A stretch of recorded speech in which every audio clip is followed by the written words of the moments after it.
Channel से जुड़ने का आपका बहुत बहुत धन्यवाद। और यदि आप अभी तक नहीं जुड़े हैं तो आप अवश्य सब्सक्राइब कीजिए ताकि आपको आध्यात्मिकता से संबंधित सभी जुड़े हुए वीडियो या जानकारी सबसे पहले आप तक पहुंचे। तो मैं आशा करता हूं कि आप अवश्य मेरे चैनल को सब्सक्राइब करेंगे।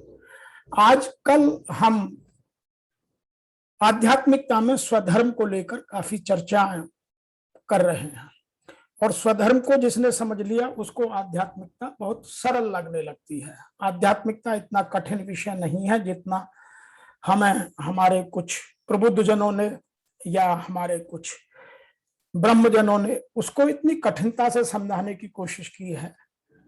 वास्तव में आध्यात्मिकता इतना कठिन नहीं है, इसीलिए हम उसको छोटे छोटे टुकड़ों में आपको बहुत आराम से समझाने का और समझने का प्रयास कर रहे हैं।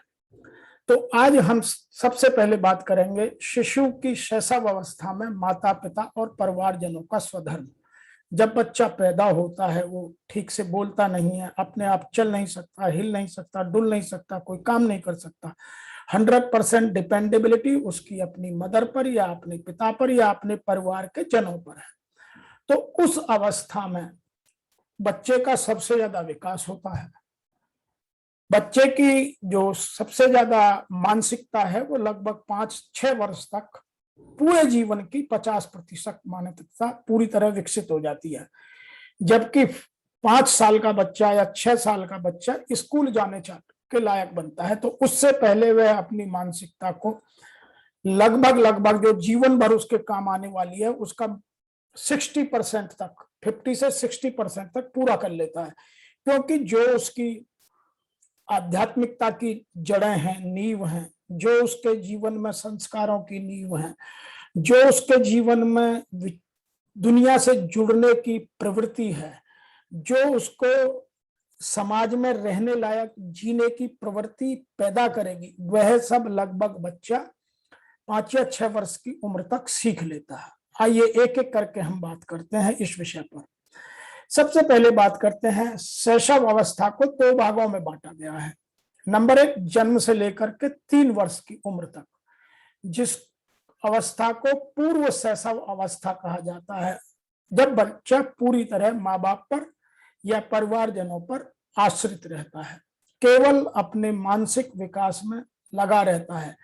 दुनिया में क्या मेरे रुचिकर है, क्या रुचिकर नहीं है, क्या दुनिया में सच है, क्या दुनिया में सच नहीं है, लोग मुझसे कैसा व्यवहार कर रहे हैं, मुझे कैसे ट्रीट कर रहे हैं, यह सब 3 वर्ष की उम्र तक बच्चा सीखता है। दूसरा है 3 वर्ष से 6 वर्ष की अवस्था, जिसको उत्तर शैशव अवस्था कहते हैं, जिसमें वह समाज में क्या घटनाएं हो रहा है, जब वो घर से बाहर निकलने लगता है, गोद में निकले या पैदल आंगन में घूमे या किसी के साथ घर से बाहर जाए, तो उस समय वह समाज की जानकारी अपने में आत्मसात करने लगता है। आप इनको कुछ चित्रों से समझ सकते हैं। आइए, इस अवस्था में जितना भी अधिक निरीक्षण और निर्देशन किया जाता है उतना ही अधिक उत्तम उसका विकास और जीवन होता है। तो जो 6 साल तक की उम्र है, हम उसको बच्चे को कैसे सुपरवाइज कर रहे हैं और उसको हम डायरेक्शन, निर्देशन क्या दे रहे हैं, उससे करा क्या रहे हैं, कर तो कुछ सकता नहीं। तो इस उम्र में 2 चीजों की सबसे ज्यादा आवश्यकता होती है। नंबर 1, निरीक्षण कि वो कर क्या रहा है, कैसे कर रहा है, और नंबर 2, उसको क्या कराना है, उसको निर्देशन देना, डायरेक्ट करना। This is right, this is wrong, this is true, this is false, this is usable, this is not usable. तो यह सब चीजें बच्चा 6 साल तक की उम्र तक सीखता है। अब इन चीजों को हम जो बच्चों की साइकोलॉजी पर काम कर रहे हैं उनके विचार सुनते हैं। गुड एनफ नामक विद्वान ने कहा है कि व्यक्ति का जितना भी मानसिक विकास होता है उसका आधा 3 वर्ष तक की आयु तक हो जाता है। तो अंदाजा लगाइए, जो हम जीवन भर अपने आप को विकास करने की बात कर रहे हैं उसका 3 साल तक की उम्र में हमारा 50% पूरा हो चुका होता है। हम इतना सीख चुके होते हैं और इस जीवन को हम ना तो माँ बाप काउंट करते हैं ना समाज काउंट करता है, जबकि यह जीवन का महत्वपूर्ण समय है। नंबर 2, न्यूमैन के अनुसार शैशव अवस्था जीवन की सबसे महत्वपूर्ण काल है। यदि इसके जीवन में बच्चे को तिरस्कार मिला, असंतुष्टि मिली, उसको अनादर लगा, उसको हेट हो गई, तो जीवन भर आप उसके दिमाग से इन चीजों को निकाल नहीं सकते। और यदि बच्चे का जन्म प्यार से, दुलार से, सहयोग से, दयालुता से, पवित्रता से हुआ है, तो उसके जीवन से उन चीजों को भी आप पूरे जीवन दूर नहीं कर सकते। आप बच्चे को क्या दे रहे हैं, यह आप पर निर्भर करता है।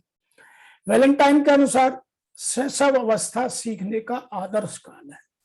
ये जन्म से लेकर के और 6 साल तक की जो अवस्था है, यह किसी भी बच्चे के लिए, वो मेल हो या फीमेल हो, अमीर का हो, गरीब का हो, उच्च जाति का हो, निम्न जाति का हो, किसी भी धर्म का हो, सबके लिए यह बहुत आदर्श काल है। इसीलिए इस पीरियड में बच्चे का ध्यान रखा जाना, उसका ठीक से सुपरविजन करना, उसको निर्देशित करना बहुत आवश्यक है। एडलर नामक विद्वान ने कहा है कि बालक के जन्म के कुछ माह बाद यह निश्चित किया जा सकता है कि जीवन में इसका क्या स्थान है, ये क्या बन सकता है। हमारे हिंदी में भी एक कहावत है कि होनहार बीरवान के होठ चीकने पात। बच्चा बचपन से ही दिखने लगता है, उसकी परवरिश बताने लगती है, उसके प्रारब्ध का, जो उसके जन्म का उद्देश्य, वह बचपन से ही दिखने लगता है। तो हमें उस जीवन में बच्चों को कैसे पालना चाहिए, किन चीजों पर ध्यान रखना चाहिए, उस शैशव अवस्था के बात हम कर रहे हैं। कुछ लोग कहते हैं कि संसार में केवल 7 आश्चर्य हैं, लेकिन बच्चे के आंखों में 7 नहीं, 7 मिलियंस, मोर देन 7 मिलियंस सपने वो हमेशा रोज संजोता है। हम उनको आगे बढ़ाने में मदद करते हैं या उनको तोड़ते हैं। यह एक साइकोलॉजिकल स्टडी के बाद कहा गया वाक्य है। आइए हम समझते हैं कि बच्चों की प्रवृत्ति को और कैसे बेहतर समझा जाए। You can not take good care of a child unless, आप एक बच्चे की अच्छी परवरिश तब तक नहीं कर सकते जबकि आप उस बच्चे की लाइफ का हिस्सा ना बन जाए। आज की डेट में हो क्या रहा है कि आज पैसे की दौड़ में ना तो माँ के पास टाइम है, ना बाप के पास टाइम है। या तो बच्चे को क्रिच में डालते हैं शहरों में, या कोई और पालता है जिसकी ना तो उसके साथ फीलिंग्स होती हैं उतनी, ना इतनी इमोशंस को वह समझता है। वह केवल अपनी ड्यूटी पर करता है। तो बच्चा क्या समझता है, वह बड़ा होकर हमें समाज में जो आज अराजकता है, समाज में जो हम कहते हैं कि संस्कारों का अभाव हो रहा है या सोशल वैल्यूज में परवर्जन आ गया है, वह सब इसी कारण है। इसीलिए हमें इस उम्र में बच्चे को कैसे पालना चाहिए, हम उस पर चर्चा करते हैं। या हमारा स्वधर्म, जिससे आगे आने वाले समय में आध्यात्मिकता का प्रचार और प्रसार हो सके, उन पर हम चर्चा करते हैं कि आध्यात्मिकता एक दिन का खेल नहीं है। आध्यात्मिकता के लिए बच्चों की जड़ें मजबूत करना बहुत आवश्यक है। उसके लिए क्या करना है? Children must be taught how to think, not what to think. एक बच्चे को कैसे सोचना है ये समझाना आवश्यक है, ना कि क्या सोचना है। और हो क्या रहा है कि अभी हम बच्चों को उनके ऊपर छोड़ देते हैं। बच्चा बाहर में अपने सहपाठी से, अपने सहकर्मी से, अपने सहयोगी से, पड़ोसी के बच्चे से किससे क्या सीख रहा है या समाज से वो क्या एक्सेप्ट कर रहा है। ना तो उनका किसी के पास सुपरविजन का समय है और ना ही निर्देशन का समय है। इसीलिए यह पार्ट अधूरा सा लगता है। इसीलिए हमने बच्चे के शैशव अवस्था में माता पिता और परिवारजनों का क्या स्वधर्म है, यह वीडियो बनाकर आध्यात्मिकता को आगे आने वाले 25 सालों में, क्योंकि जो आज बच्चा है 25 साल के बाद बड़ा होकर के समाज में वह एक अच्छी पोजीशन लेगा और तब आध्यात्मिकता का प्रचार और प्रसार करेगा, यह हम कोशिश कर रहे हैं। आइए जीवन की विधाओं को समझते हैं कि शैशव अवस्था में प्रमुख विशेषताएं क्या होती है। नंबर 1, शरीर में विकास की तीव्रता होती है। बच्चा रोज बढ़ता है। आप आराम से विजिबली इस बात को नोटिस करते हैं कि उसकी शारीरिक विकास, उसका मानसिक विकास बहुत तेजी से होता है। पहले जन्म के 3 सालों में इतना विकास होता है कि हम सब यदि उन चीजों को ठीक से समझे तो उसके जीवन को बहुत अच्छी तरीके से संवारा और संजोया जा सकता है। लेकिन हम समय के अभाव में या हमारी अपनी मानसिकता के कारण या हम अपने किन्हीं और कारणों से बच्चों पर समय नहीं दे पा रहे हैं। नंबर 2, मानसिक विकास की तीव्रता। वह बहुत तेजी से समाज को एडॉप्ट करता है, एक्सेप्ट करता है, रिजेक्ट करता है। प्रेम क्या है, दया क्या है, कटुता क्या है, करुणा क्या है, द्वेष क्या है, लव क्या है, वो सबको देखता है। अफेक्शन क्या है, हैप्पीनेस क्या है, उन सबको अपने मन में पकड़ता है। देखिए, ये मैंने एक चित्र दिखा करके कोशिश की है कि बच्चा जब बिस्तर पर पड़ा रहता है तो वह परिवार में होने वाली घटनाओं को, अपनी माँ के व्यवहार को, अपने परिवारजनों के व्यवहार को बहुत अच्छे से समझता है।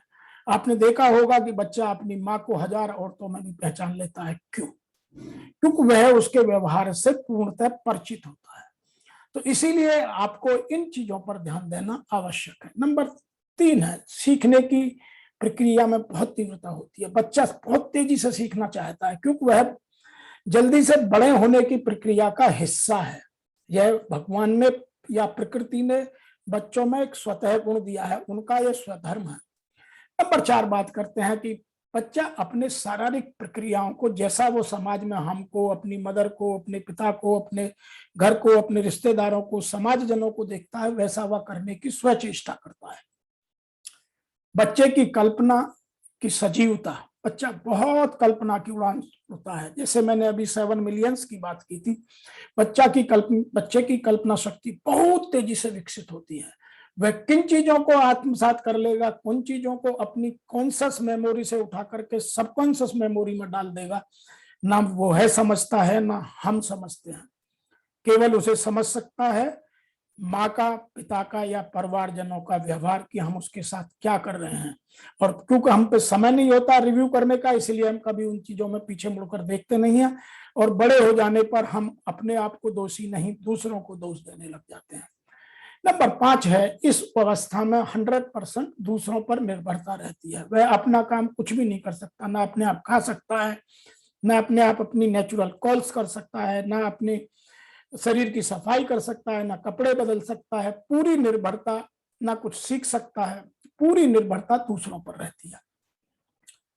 नंबर 6, इसी अवस्था में बच्चा आत्म प्रेम की भावना को और प्रकृति की नैसर्गिकता को अपने अंदर स्वीकार करता है। कौन से कलर हैं, कैसी सुगंधें हैं, कैसा जीवन में आचरण है, कितना शुभ आचरण है, कितना गलत आचरण है, उन्हीं चीजों को वह अपने सबकॉन्शियस माइंड से, अपने कॉन्शियस माइंड से सबकॉन्शियस माइंड में डालता जाता है और जो उसके जीवन की नींव बन जाती है। इसीलिए इस जीवन में माता पिता का और परिवारजनों का स्वधर्म बहुत स्पष्ट, बहुत मधुर, बहुत सुमधुर, बहुत उज्जवल, बहुत प्रेम से भरा हुआ होना चाहिए।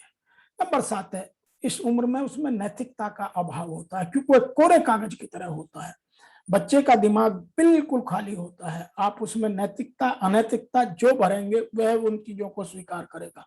तो इस टाइम में उसको नैतिकता सिखाने की जिम्मेवारी, नैतिकता का विकास करने की जिम्मेवारी या तो मदर की है, पिता की है या परिवारजनों की है। समाज को इन चीजों की परवाह बहुत कम है। हालांकि कुछ लोग गांवों में तो टोक देते हैं, शहर में तो बच्चा समाज में भी इन चीजों को अंगीकार या स्वीकार नहीं करता। नंबर 8 है, मूल प्रवृत्तियों पर आधारित व्यवहार। जो उसकी अपनी ओरिजिनल कंटेंट्स ऑफ बिहेवियर है, वह केवल उन्हीं व्यवहारों को दिखाता है। उनको किस तरह की सीख देनी है, उनको किधर मोड़ना है, उनको किन संस्कारों के साथ जोड़ना है, उनकी किस प्रवृत्ति को बढ़ाना है, किस प्रवृत्ति को रोकना है, यह माता पिता या परिवारजन के लिए ही संभव है क्योंकि वह बच्चे के साथ 24 घंटे रहते हैं। वह पहले उसको सुपरविजन करें, उसका निरीक्षण करें, फिर उसको निर्देशित करें। तो उनकी मूल प्रवृत्तियों को समझकर उनको भी बदला या ठीक से विकसित किया जा सकता है। नंबर 9 पर आते हैं हम, सामाजिकता की ओर अग्रसर। बच्चा घर से निकल करके बाहर की ओर जाता है, वह अपने रिश्ते पहचानने लगता है, अपनों को समझने लगता है कि ये मेरा मदर है, ये मेरा फादर है, ये मेरे कौन है रिश्ते में, ये मेरे दादा दादी हैं, नाना नानी हैं, चाचा चाची हैं, ताऊ है, पुआ है, फूफा है, मामा है। वो सब रिश्तों को समझता है। तो वह धीरे धीरे सामाजिकता की ओर अंगीकार होता है और उन रिश्तों को आगे पकड़कर उन रिश्तों के महत्व को अपने जीवन में स्वीकार्यता बढ़ाता है। आगे देखेंगे कि वह अपने पड़ोसी के बच्चों के साथ, मेल के साथ या फीमेल के साथ किस तरह के बच्चों के साथ खेलता है, क्या क्या चीज सीखता है। वहीं से वह सामाजिकता को स्वीकार करने लगता है। बच्चे की क्या रुचि है, क्या अरुचि है, उसका प्रदर्शन करता है कि ये मुझे अच्छा लगता है, ये अच्छा नहीं लगता है। वह चाहे रोकर करे, चाहे हंसकर करे या अपने व्यवहार के किन्हीं और आचरण से करे, लेकिन वह प्रदर्शित करता है कि यह मेरे को प्रिय है, यह मेरे को अप्रिय है, यह मेरे को रुचिकर है, यह अरुचिकर है। तो उन चीजों को समझना, उन चीजों को ढालना, उन चीजों को उसके जीवन का हिस्सा बनाना, यह है माता पिता और घर के स्वजनों का स्वधर्म है। नंबर 11 है संवेगों का प्रदर्शन। बच्चा समय समय पर भय, क्रोध, प्रेम और पीड़ा, इन चारों का प्रदर्शन करता है। कभी वो रोता है, कभी वो हंसता है, कभी वो गुस्सा करता है, कभी वो डर के कारण सहमा सा एक कोने में बैठ जाता है। घर में कोई नया सदस्य आता है तो अपनी माँ से चिपक जाता है या उन्हीं लोगों के पास रहना पसंद करता है जिनको पहले से जानता है। तो वह अपने संवेगों का प्रदर्शन करता है। उनको आप समझिए और उनको आप अपने आने वाले समय के हिसाब से, आध्यात्मिकता के हिसाब से, एक अच्छे नागरिक के हिसाब से उसमें विकसित कीजिए। नंबर 12 पर आता है दोहराव की प्रवृत्ति। वह किसी काम को बार बार करके सीखना चाहता है। वह काम को एक बार में नहीं करता। बच्चा जब पैदल चलता है तो देखता है कितनी बार गिरता है, कितनी बार खड़ा होता है, फिर गिरता है, फिर खड़ा होता है। तो उसमें क्योंकि उसका दिमाग बिल्कुल स्पष्ट और पूरी तरह खाली होता है, तो उसकी स्वीकार्यता या उसकी एक्सेप्टेंस बहुत हाई होती है। तो वह जब तक खुद नहीं सीख लेता तब तक उन चीजों की पुनरावृत्ति या दोहराव करता रहता है। तो यह बच्चे के शैशव काल की एक प्रमुख विशेषता है। नंबर 13 है जिज्ञासा की प्रधानता और सीखने की उच्च चपलता। बच्चा बहुत जिज्ञासु होता है, इसलिए बच्चा बहुत प्रश्न करता है और यह जीवन के सबसे बड़ी सच्चाई है कि आप बच्चे के प्रश्नों का उत्तर या उसकी जिज्ञासा को किस तरह शांत कर रहे हैं। प्रश्नों का उत्तर आपने कैजुअली दिया या लॉजिकली दिया तो वह बच्चे के मन में उस तरह से जाएगा। आपने सही उत्तर दिया या बच्चे को बहकाने की कोशिश की, आपने उसे सत्य समझाया या असत्य समझाया, वह कहीं उसे वेरीफाई करेगा। हम सोचते हैं हमने जो बता दिया वो ठीक है, लेकिन नहीं। बच्चा उन्हें अपने व्यवहार से, किसी दूसरे से, अपने सिस्टम के हिसाब से वेरीफाई करता है। तो इस उम्र में जिज्ञासा की और सीखने की प्रधानता बहुत अधिक होती है। नंबर 14 है अनुकरण कर सीखने की प्रवृत्ति। वह अपनी माँ से, अपने पिता से, अपने भाई से, अपनी बहन से, अपने और घर के जनों से, नाना नानी, दादा दादी, चाचा चाची, फूफी या और जो भी रिश्ते हैं, उन सब से वह अनुकरण कर, कपड़ा कैसे पहना जाता है, नहाया कैसे जाता है, खाना कैसे खाया जाता है, कौन कौन से शब्द बोले जाते हैं, कैसे सोया जाता है, कितने बजे उठा जाता है, उन चीजों को धीरे धीरे धीरे धीरे वह अपने वही बचपन से लेकर की 6 साल तक की उम्र तक अपने जीवन की नींव को पूरी तरह मजबूत बनाता है। यदि हमने इन चीजों को ठीक से उसको नहीं समझाया, इनके महत्व को नहीं बतलाया, तो बाद में उसके जीवन में हम आध्यात्मिकता के महत्व को नहीं ला सकते। जो बच्चे कड़ी धूप में कड़े परिश्रम के साथ बड़े होते हैं, उनके जीवन में या तो करुणा बहुत अधिक होती है या कटुता बहुत अधिक होती है, क्योंकि वो किस चीज को स्वीकार कर लेते हैं मैं नहीं जानता। तो यह एक महत्वपूर्ण विषय है। जिनके जीवन में अभाव रहा है, जिन बच्चों ने अपने बचपन में बहुत दूसरों से पिटाई खाई है, झिझकी झेली है, तिरस्कार झेला है, वह कभी समाज को अच्छी इज्जत से नहीं देखते, क्योंकि उन्हें प्रेम की, उन्हें स्वभाव की, उन्हें सद्भाव की समाज से उम्मीद खत्म हो चुकी होती है। इसलिए इन चीजों को जानना, समझना, बताना, माँ बाप को प्रॉपर समय देना, उसकी जिज्ञासा को ठीक से शांत करना, यह पूर्ण जिम्मेवारी है। नंबर 15 है आनंद की अनुभूति। बच्चा इस उम्र में, क्योंकि वह स्वयं का धर्म है, आत्मा का धर्म है, आत्मा को आनंद चाहिए, प्रसन्नता चाहिए, दया चाहिए, करुणा चाहिए, प्रेम चाहिए, तो वह हर तरफ इन चीजों की खोज करता रहता है। जहां मिलती है वहां जाता है। माँ के पास मिलेगी, पिता के पास मिलेगी या किसी और नियर और डियर वंस के पास मिलेगी, उन्हीं के पास जाएगा, उन्हीं के साथ खेलेगा। वह अपना सहपाठी भी वही चुनेगा जो उसकी भावनाओं को समझता हो, उसकी बात को बात मिलाता हो, जो उनकी तरह खेलना पसंद करता हो। आपने देखा होगा कुछ बच्चों में कुछ के साथ दोस्ती होती है, कुछ से बिल्कुल बात नहीं होती। तो यह जीवन की जो शैशव अवस्था है उसकी 15 विशेषताएं हैं और यही हमारे जीवन की नींव है।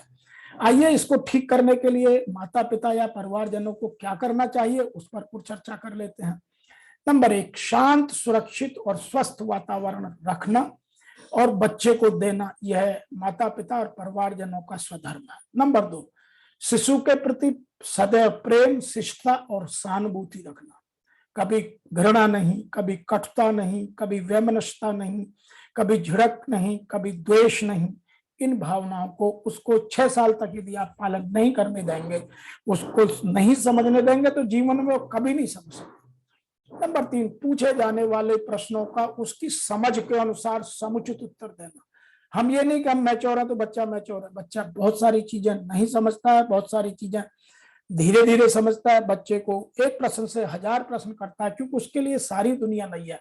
इसीलिए उसके पूछे जाने वाले प्रश्नों का उसकी समझ के अनुसार समुचित उत्तर देना, अर्थात उसकी जिज्ञासा को शांत करने का वातावरण बनाना देना, यह माता पिता और परिवारजनों का स्वधर्म है। शिशु कल्पना जगत में विचरण करता रहता है, जैसे मैंने कहा 7 मिलियन थॉट आते हैं। अतः ऐसे विषयों में शिक्षा देना जो उसको वास्तविकता के निकट लाए कि जीवन की यह सच्चाई है। मैं आपको एक उदाहरण देता हूं। जब बच्चा रोता है तो कुछ माँ बहुत तेजी से भागकर जाकर उठा लेती है, तो बच्चा उसको सोचता है कि यह मेरी एक ट्रिक है, और कुछ माँ उसको कुछ देर रोने देती है। और जब तक वह जीवन की इस सच्चाई को स्वीकार नहीं करता कि यह भी एक विधा है, होल्ड ऑन, जीवन में परसिवियरेंस, जीवन में धैर्य है, जीवन में शांत वातावरण, जीवन में वेट करना, जीवन में समय के अनुसार कार्यों को समझना, यह बच्चा बचपन में 3 साल तक की उम्र तक पूर्णतः सीख लेता है। हमने उसको किस तरह से डेवलप किया है, किस तरह से उसकी मांसपेशियों को डेवलप होने के लिए कितनी देर रोने दिया है या बिल्कुल नहीं रोने दिया है। कुछ बच्चे ओवर प्रोटेक्टेड होते हैं तो वो बड़े होकर के समाज में ठीक से डेवलप नहीं हो पाते हैं। कुछ लोग बिल्कुल केयरलेस से पलते हैं तो वो समाज की परवाह नहीं करते हैं। इसीलिए कल्पना जगत का जो बच्चों का विषय है उसमें वास्तविकता के निकट लाना माँ बाप की जिम्मेवारी है। नंबर 5, शिशु को आत्मनिर्भर बनने, स्वयं सीखने व कार्य करने के अवसर दिए जाएं। छोटी मोटी तोड़फोड़ करेगा, गलती करेगा, वह स्वीकार्य होना चाहिए। उसे पर्याप्त स्वतंत्रता प्रदान करना, किंतु उचित और अनुचित बातों के बारे में समझाना, this is right, this is wrong. अब जो बच्चों को टाइम नहीं दे पाते हैं, जो बच्चों को केवल बिस्तर में सोते हुए देखते हैं, वो इन सब बातों को कहाँ करेंगे। और बाद में कहते हैं कि हमारे बच्चे हमारे हिसाब से हमारे संस्कारों में नहीं पले। अरे भैया, हमने कितनी मेहनत की, तो आप अपने स्वधर्म को समझें। नंबर 6, शिशु के अंदर अनेक कौशल और गुण निहित होते हैं, उन्हें उभारने का प्रयास करना। उसका जो नैसर्गिक है, जो प्राकृतिक गुण है, क्योंकि बच्चे का जन्म अलग कार्य के लिए, अलग बुद्धि के साथ, अलग कलाओं के साथ, अलग टेक्निकल कॉन्सेप्ट के साथ, हर किसी का अलग है। कोई आर्ट में, कोई मैथ में, कोई साइंस में, कोई हिस्ट्री में, कोई म्यूजिक में, कोई स्पोर्ट्स में, कौन किस में निकलेगा, यह सब उसका अपना हिसाब है। तो उनको उभरने का, उसके अंदर के गुण और कौशल को उभरने का उसको सुअवसर दीजिए और प्रयास कीजिए कि वह उनको फोकस करे। नंबर 7, सामाजिक भावना की ओर अग्रसर होने के अवसर देना। उसे 4 या 5 वर्ष की उम्र के दरमियान शिशुओं के साथ या बच्चों से घुलने मिलने या उसकी भाषा को समझने का कि वह कौन से शब्द का पकड़ रहा है, किन शब्दों को समझ कर आ रहा है, किस तरह की अपनी हैबिट डेवलप कर रहा है, यह उचित समय है। बच्चा यदि कोई चीज जो घर में नहीं है और बाहर से लेकर आए तो उसको समझाने का एक बेटा ये गलत है। कुछ लोग बड़े खुश होते हैं, तो आप बच्चे के साथ कैसा व्यवहार कर रहे हैं। कुछ बच्चों से झूठ बुलाते हैं, बोल दो बेटा पापा घर में नहीं है, कुछ फोन से कुछ बुलवाते हैं। तो यह बच्चा जो 3 से 6 साल का बच्चा है वो इन सब चीजों को घर में बैठकर समझता है कि मेरे साथ या इस दुनिया में क्या हो रहा है। नंबर 8 है शिशु की अपनी भावनाओं को व्यक्त करने का अवसर देना, उसे आत्म प्रदर्शन के गुण विकसित होना कि बच्चा क्या सोच रहा है, क्या चाहता है, तो उसकी फीलिंग्स को, उसकी इमोशंस को, उसकी स्पिरिचुअलिटी को समझिए। यदि हम उसकी फीलिंग्स को, इमोशंस को नहीं समझते हैं तो बच्चे में कटुता भर जाती है, बच्चे में घृणा का व्यवहार, बच्चे में अपराध की प्रवृत्ति बढ़ सकती है। नंबर 9 शिशु में मानसिक क्रियाओं की तीव्रता होती है, अतः उन्हें सोचने विचारने के अधिक से अधिक अवसर दिए जाएं। सोचो बेटा, बताओ। तो उनको मैंने जो बोला, what they are thinking is not important, how to think this is more important। उन्हें क्या सोचना है यह समझाना बहुत जरूरी है। नंबर 10, शिशु को जब बोलने और चलने लगे तो उसको सत्य बोलने, बड़ों का आदर करने, समय पर कार्य पूरे करने, समय का आदर करने जैसी अच्छी आदतों का विकास कराना या करवाना या उनका अवसर देना या उनमें सहयोग देना बहुत आवश्यक है। नंबर 11, शिशु के व्यवहार का आधार उसकी मूल प्रवृत्तियां हैं, अतः उनका समन करने हेतु संभव विधियों का प्रोत्साहन दिया जाना। अच्छी चीजें हैं तो उनको डेवलप करें, बुरी चीजें तो उनको क्लोज करें। नंबर 12, शिशु की मूलभूत प्रवृत्तियों के साथ जन्म लेता है, क्योंकि जो मैंने कहा कि किताब का पहला पन्ना, जीवन का पहला पन्ना हम नहीं लिखते, वो पहले हमारे जो पुराने जन्म के कर्म हैं, जो जीवात्मा का पुराना धर्म है, उसके प्रारब्ध के अनुसार उसका जीवन पैदा होता है। तो उन मूलभूत प्रवृत्तियों के साथ लेना है कि भगवान को उन कर्मों को कैसे पूरा कराना है, तो वह उन्हीं कार्यों की ओर बार बार भागेगा। उसको रोकना, उसके कर्म को ठीक कराना, उसको कर्म का भाव समझाना और उसको ठीक से सुपरवाइज करना और फिर निर्देशित करना, यह है माँ बाप और परिवारजनों का जन्म है। क्योंकि 6 साल तक बच्चा इन्हीं 3-4 प्राणियों के, इन्हीं जो घर के लोग हैं, इन्हीं के बाद सबसे ज्यादा समय व्यतीत करता है। नंबर 12, कि बच्चे को स्वतंत्रता देना बहुत जरूरी है। बच्चे की हर चीज पर पाबंदी लगाना यह गलत है। नंबर 13, शिशु के संदर्भ में माता पिता या शिक्षक को इस बात का ध्यान रखना कि शिशु खेलों को बहुत अधिक पसंद करता है, तो इसे खेल कूद का अधिक समय दिया जाए और खेल खेल में ही सिखाया जाए। जो बच्चे खेल खेल में सीख सकते हैं उसका कोई बराबरी नहीं कर सकता। बच्चों को मैथ सिखाना हो, बच्चों को आर्ट हो, म्यूजिक हो, जो भी है वो खेल में सिखाएं, गेम्स हो। उसके मानसिक विकास के लिए, उसके शारीरिक विकास के लिए कसरत करना है, खड़ा होना है, ताली बजाना है, खिलखिलाकर हंसना है, यह सब प्रक्रियाएं बच्चों में सिखाना बहुत आवश्यक है। मनोवैज्ञानिक स्ट्रैंग ने कहा कि शिशु अपने और अपने संसार के बारे में अधिकांश बातें खेल द्वारा से सीखता है। यह साइकोलॉजिस्ट द्वारा पूरे अध्ययन के बाद स्थापित किया गया वाक्य है। अतः हमें बच्चों को खेलने के सुअवसर देना बहुत आवश्यक है। नंबर 14, शैशव अवस्था के अंतिम दौर अर्थात 5 से 6 साल की उम्र में बच्चों को अच्छी कहानी सुनाना, अच्छे साहित्य पढ़ने के बाद उनको उनमें से सुनाना, परियों के द्वारा या अपनी बोध कथाओं के द्वारा या जो हमारे पंचतंत्र की कहानियां हैं या और सारगर्भित पुस्तकें हैं जिनमें चित्र भी बने हों, उनको समझाना, उसके जीवन में इस तरह का आचरण पैदा करना और उनको उसके कॉन्शियस माइंड से सबकॉन्शियस माइंड तक ले जाना। क्योंकि जो चीजें इस उम्र में सबकॉन्शियस माइंड में चली जाती हैं वही बच्चे को जीवन भर प्रेरित करती हैं। नंबर 15, शिशु की ज्ञानेंद्रियां, कर्मेंद्रियां, जैसे हाथ है, पैर है, नेत्र है, कान है, त्वचा है, ये उसके प्रारंभिक शिक्षक हैं। बच्चा हर चीज को हाथ लगा के, आप बच्चे से कहो ये आगे, वो नहीं मानेगा जब तक खुद नहीं देख, जाकर के तप के देख लेगा। बच्चे को हवा में क्या अच्छी है क्या बुरी है, बच्चे के नेत्र कैसे हैं, इन चीजों को बच्चा खुद अपने हिसाब से महसूस करता है। इन्हीं के द्वारा वह 5 वर्ष तक की अवस्था में पहचान सकता है कि किससे क्या होता है, अच्छा क्या है, बुरा क्या है, कान को मधुर लगने वाला क्या है, कर्कश आवाज क्या है, बिजली की कड़क क्या है, संगीत क्या है।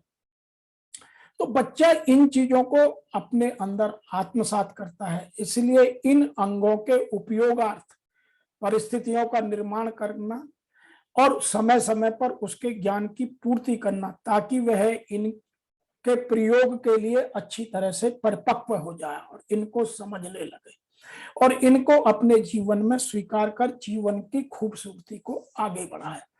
मैं उम्मीद करता हूं कि आपको ये बातें जो माता पिता और परिवारजनों का स्वधर्म है, यह बताने के लिए हमने पूर्ण कोशिश की है, आपको समझ आई होगी। और जिन घरों में इस तरह के बच्चे हैं वो माता पिता अपने बच्चों के साथ इस वीडियो को सुनने के बाद उनके साथ यदि ये आचरण करें तो वह महान संस्कारों के साथ, महान आध्यात्मिकता के साथ अपने जीवन के सर्वोच्च शिखर तक पहुंच सकता है। इस उम्र के इन छोटे छोटे कामों का जीवन में इतना महत्व है। मैं एक कोट के साथ आपको बात कहना चाहता हूं। Every day in 100 small ways your children ask. हमारे बच्चे हमसे रोज पूछते हैं, क्या do you see me, do you hear me, do I matter. Often reflects, उनके व्यवहार से, उनके बातचीत करने से, उनके आने जाने के ढंग से, उसके सुनने के, घर में प्रवेश करने के, खेल करने के। यदि आप देखें, कवि सूरदास ने जो बच्चे के जीवन का चरित्र चित्रण किया है या कृष्ण के बचपन का चरित्र चित्रण किया है, वह चरित्र चित्रण हमारे जीवन के लिए बहुत समझने के लिए आवश्यक है।